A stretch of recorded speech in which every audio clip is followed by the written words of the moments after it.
how do you kind of flush what happened last year? I know what the goal is for the Lions this year. It's to go win a Super Bowl, but how do you try to not make up for it all in once, pretty much, with having to think about that and having that wear on you each and every week in the NFL? Yeah. I think for these guys, and it's a young group, and I think sometimes your youth is helpful because, again, there's certain things you don't think about, you don't harbor on certain things. So I just think, one, just some guys being youthful and going through that experience is going to be a big benefit for them this year. And I also think, for the coaching staff, too, if you think about it, with some of the decisions that were made during the championship game, maybe some of the coaches might have an opportunity to sit back, maybe rethink some of the things that happened. So when you get in that situation again, it may be a different outcome. You may think about it a lot differently. So I know the expectations, like you just said, this Super Bowl or bust for the Lions this year. I just don't think you can not make the championship game this year again, and hopefully this time finish it and get to the Super Bowl and possibly win a Super Bowl for the city of Detroit. When that game ended in the NFC Championship game, there was going to be a different version of the Lions as it is each and every year. But I would have never thought in a million years that their offensive coordinator, Ben Johnson, would be back. Is it still surreal that he elected not to take a head coaching job this year and he elected to return to the Lions? It really is, and that's a testimony to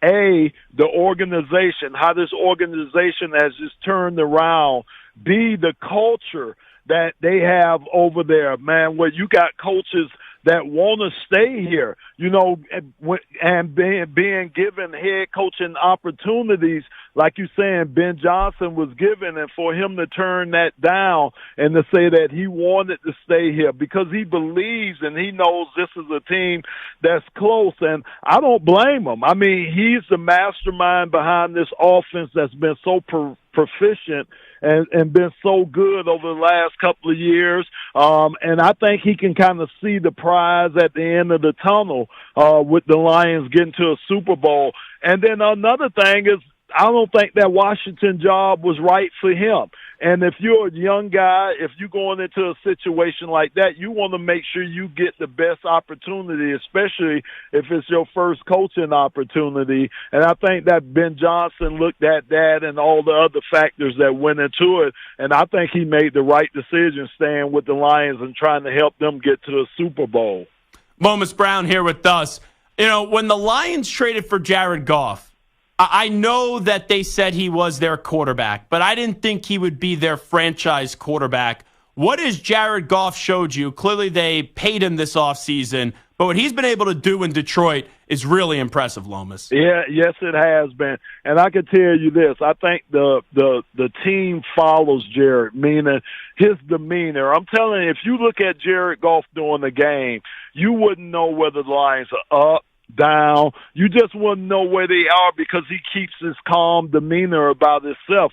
And I always said that if you're in that huddle and you can look in the eyes of your quarterback and you see that he's not panicking or he's not up and down as the game goes up and down, he stays one way, he stays cool and collective, then it kind of permeates onto you and it kind of keeps you in that mindset too. So Jared has been a godsend. He's been great for these younger players, but I think he's also been great for the older players that have been here.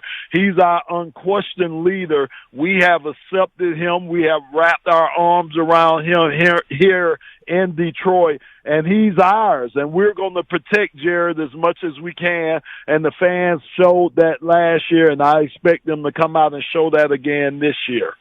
How far are you willing to go with Jared Goff when you get into the national conversation, when you get into rankings and things along those lines? So I thought he was ranked a little low. They brought him in at number 9, but there's a couple of guys. I thought he played better than Justin Herbert.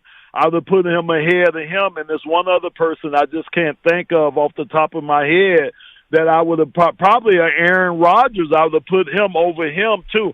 We know what Aaron Rodgers did in the past, but again, Aaron hadn't really played in a year or so, coming off that Achilles heel. So those are two guys I probably would have put Jared Goff ahead of in that ranking. But he definitely should have been a top 10 quarterback, which he was ranked as. But I think I might have had him up a little higher than where they had him at number 9.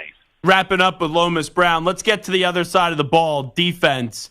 I like Aiden Hutchinson a lot. I thought he should have been the number 1 pick in the draft, but he ended up going to Detroit too a few years ago.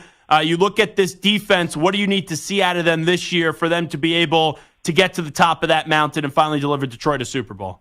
So everyone asked me what area that I'm going to be watching on this team to see improvement or just to see how this area reacts to this season. And I said all along it's been the defensive line. I want to see just with the additions of a DJ Reader next to a Lean McNeil, how he's going to make a Lean McNeil better, how these guys are going to continue to be one of the top run-stopping teams in the NFL.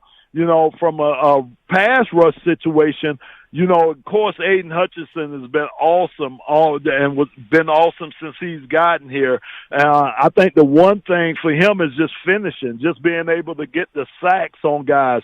He's tremendous at getting pressure and getting hits on guys, but I think it's the completion of being able to get sacks on guys. And if you have somebody on the other end, like a James Houston, if he could come back healthy, like the young man from Canada that we got that led the Canadian League in sacks, Davenport. If these guys could just give him some help off that other side, then I think you could see Aiden Hutchinson numbers improve. And if his numbers improve, that's going to help the secondary, and of course it's going to help the linebackers, and we're just going to be a better defense. So that's where my focus, my attention will be on our defensive line this year. 2 more with Lomas Brown, the great former Detroit Lion, now part of their broadcast team for a long time, also is the host of Sports Wrap with Lomas Brown on WJR Radio. So I pulled up that list that ESPN put out there. They had Goff 9th. You said that you thought Goff should be in front of Rodgers and then Herbert. Rodgers was 8. Then you had C.J. Stroud 7th. You had Justin Herbert 6. Matthew Stafford 5. Lamar Jackson 4. Josh Allen 3. And then Joe Burrow and Patrick Mahomes in at 2 and 1, respectively. Was there anyone else outside of Rodgers and Herbert that stands out to you? No, I mean, I think C.J. Stroud, you know, he's done it for 1 year. I need to see a little bit more. But, I mean, if you could go off the year that he put up, which was a phenomenal year for a rookie, you know, I can see him being at that spot, and I can leave him there. It's just the two, like I say, Aaron Rodgers with not playing any really last year, and with Justin Herbert not being able to perform in the big games or pull his team through when he needs to pull them through. I think Jared Goff is better, should be higher than those guys on that list. Before we let you run, Lomas Brown, I know that you were a part of surprising Calvin Johnson the other day and making sure that he knew that he's going to be in the Lions Ring of Honor. Just tell me a little bit about how you felt when that all went down the other day. Yeah, I'm just so happy, man. You know, as players, you know, you give your all to these organizations. I mean, and the price that you pay, the toll that your body takes and your body pays for going out there and giving your all to these organizations, a lot of things people don't know about. It's a lot of silent suffering that goes on from NFL alumni. And, you know, for them to mend the fences and recognize that Calvin Johnson is one of the greatest Lions that ever played this game, and for that rift between the organization and him to be put to the side to where we could put him in the Ring of Honor where he's justly due. I think the Lions are really turning the corner with the relationship between them and former players, and it's just a great sign. It's just a great sign, man, that things are looking up, that this organization is really taking on the mantra that it's all about these players and it's all about looking out for them. I couldn't think of a better honor for Calvin. I'm happy for him and his family, and I'm just happy I'll be the one that gets a chance to induct him into the Ring of Honor for the Detroit Lions. Awesome stuff. Well said. Lomas Brown does a great job in the Lions broadcast. Also the host of Sports Wrap at Lomas Brown and WJR Radio. Lomas, appreciate the time as always. Thank you. Thanks. Take care, Zach.